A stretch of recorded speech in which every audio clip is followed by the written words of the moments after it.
Charlotte Tilbury Beauty is, or at least was, known as one of the most sophisticated beauty brands in the whole world, which captured the hearts of many due to their quality, elegant, and luxurious beauty products, which have never been questionable by their customers.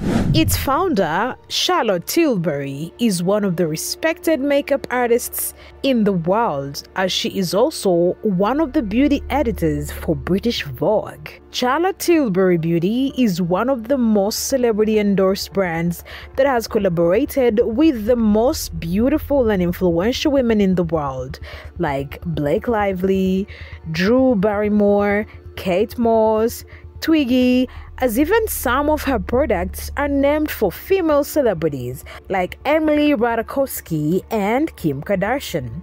But despite all the influence and success, this brand has been a perfect example that no matter how good and best quality the products may be, the downfall is always promised. Because regardless of it being all that I just mentioned, some other factors have made people look at it in a different angle, which called for its influence to collapse, and people started to cancel them. Now you might be wondering, if the product is good, how can the brand be cancelled? Because after all, when we go for beauty products, all we want is the quality.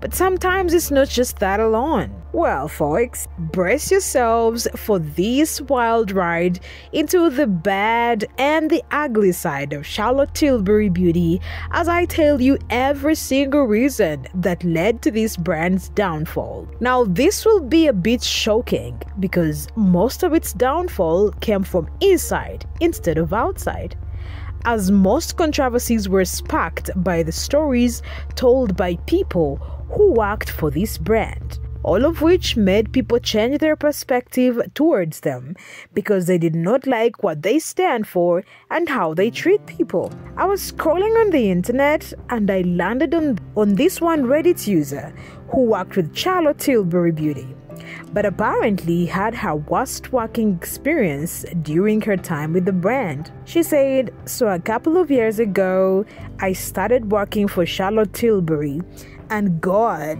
let me tell you, the entire thing was a train wreck from the start. I'll bullet point all the issues I had there."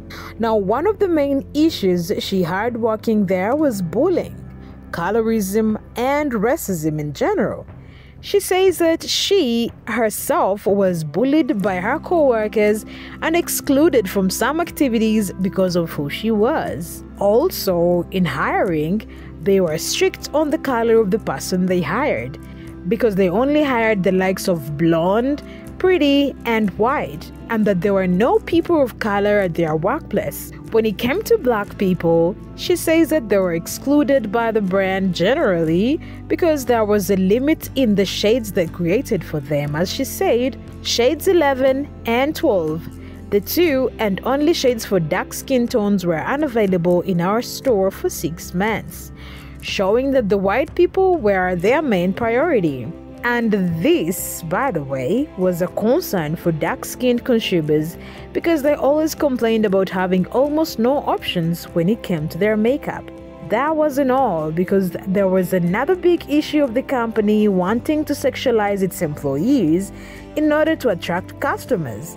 I am assuming male customers at this point, because they were required to dress seductively and encouraged to wear high heels at work. She says, "Now, I don't know about you, but I wasn't happy dressing seductively for work and then having to travel home at night alone." And her concern was valid when you think about it, because this may have caused some safety problems for hundreds of women who worked there. Employees were encouraged to call people darling, which is kind of the company's usual thing, which also did not sit well with several workers because not everyone is cool with calling strangers darling. She also says that workers were highly bothered by the fact that their personal characters and everything at work had to be influenced by Charlotte herself and her personal preferences, because they were never allowed to wear socks at work even if they were not visible, because Charlotte doesn't like socks in her life. She added,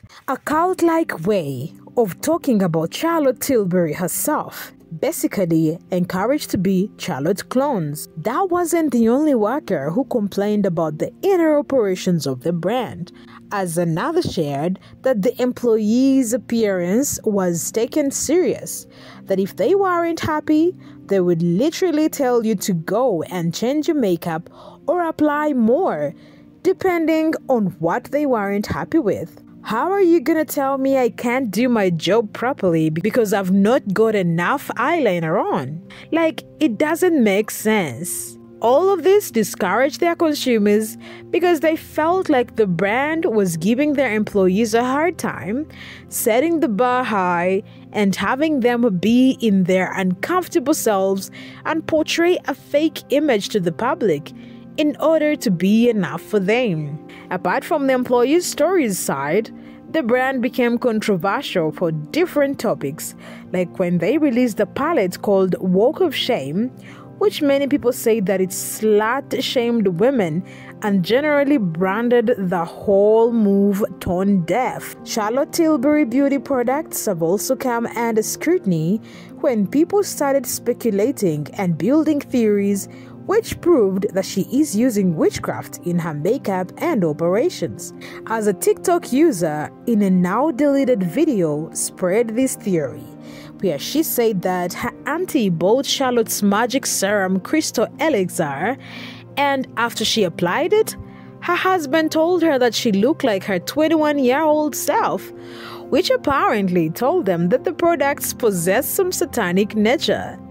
Maybe because even when they returned the product, her auntie's skin broke out, and she said that you could say coincidence or bad reaction, but coincidence doesn't exist. The people who need to hear this know it's true.